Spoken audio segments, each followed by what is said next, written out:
Hey guys, welcome back to the channel. In this game, we're going to take a look at Sicilian tactics. This is not an idea that I had for a video series, but in reviewing a game that I just finished where I was playing the black pieces with the Sicilian, I got to a point in the game where I spent, in a 3-2 game, I spent 1 minute and 9 seconds of my clock trying to figure out what move to play in this position.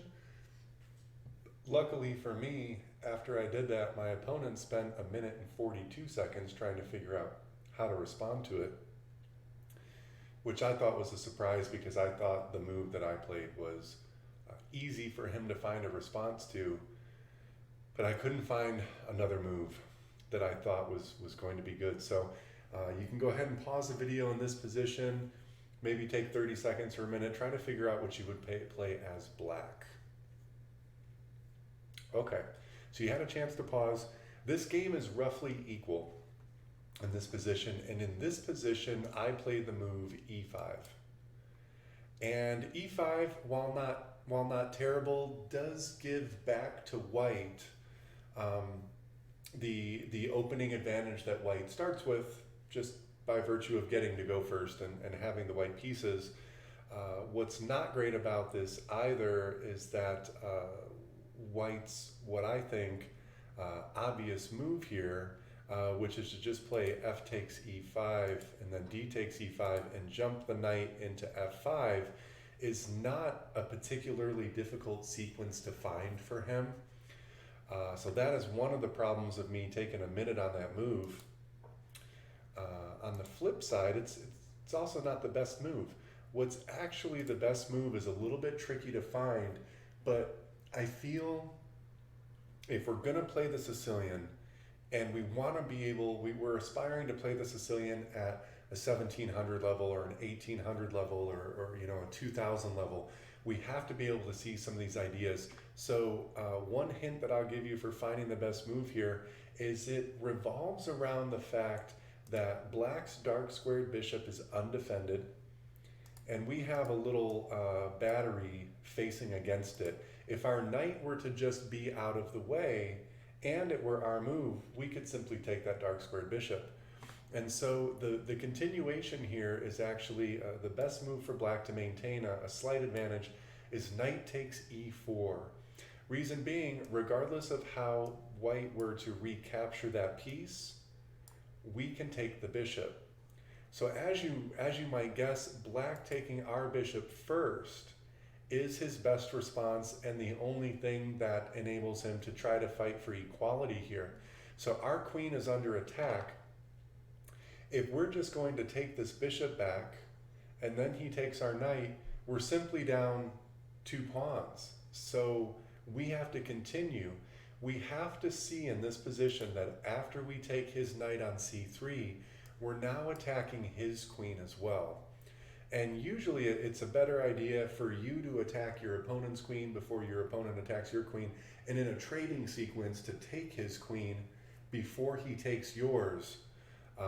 But in this case, it actually works out for us. After his bishop takes our queen and we take his queen, you can pause here too, try to figure out what black's best move or white's best move should be. And it is rook takes c8, then we have to play bishop takes c8. White should fight to preserve his bishop in this sequence, also attacking one of our pawns. Now he can win back the pawn that he's lost so far. We now have to get our knight out of there. And after bishop takes, and we attack, we're x-raying all the way through the knight. Luckily for him, he can play the bishop to either one of these 2 squares and be defended by a pawn and still be defending the knight. He doesn't want to go to the e5 square because an f6 pawn push all but ruins him there. So he does have to play bishop over to c5. And then after bishop to b7, at the very end of this sequence, we find that black maintains a slight advantage here. White has to be able to find the move right away, f5, to fight for any kind of advantage. And if he doesn't find f5, then it's not that it's game over, but black has a very, very nice position here. His pawn chain is well defended by this guy. That knight is never going to be able to wreak havoc on it. We already have the semi-open file here, and we are going to be able to bring pressure against this pawn on this dark square that his bishop is not going to be able to defend unless it somehow can make those jumps. Whereas we are going to be able to prevent him from pushing that pawn and exert pressure over here on this bishop with our knight. So a really pleasant position for black, and kind of a tricky one. I did get into sort of an interesting endgame position where I had to identify what my resources were, and I may make a separate video on this just to give you a few snapshots after the queen trades come off the board. Really just some fun stuff here. I was able to win this position. There was a period in here where my rook got pinned to my bishop, but my bishop was able to come down and snag this pawn, and I had a runner. And when you have a runner in certain situations, like we do here, now the bishop is taken, now this pawn is unobstructed, this is basically as good as one for us. So I meant this to be a Sicilian middle game tactics video, but wanted to just make you see that in endgame situations,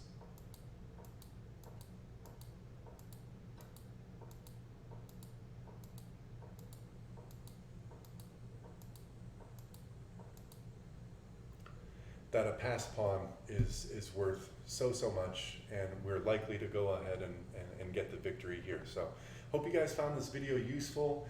Hopefully you get sort of an opportunity to see in these cramped sort of Sicilian positions where not many pieces have come off the board, and we've made our normal developing moves. We've got rooks on the C file, we've got bishops on our long diagonals, and bishops sitting on E7 squares, and some of white's traditional pawn structures, and everything that typically goes on in the Sicilian.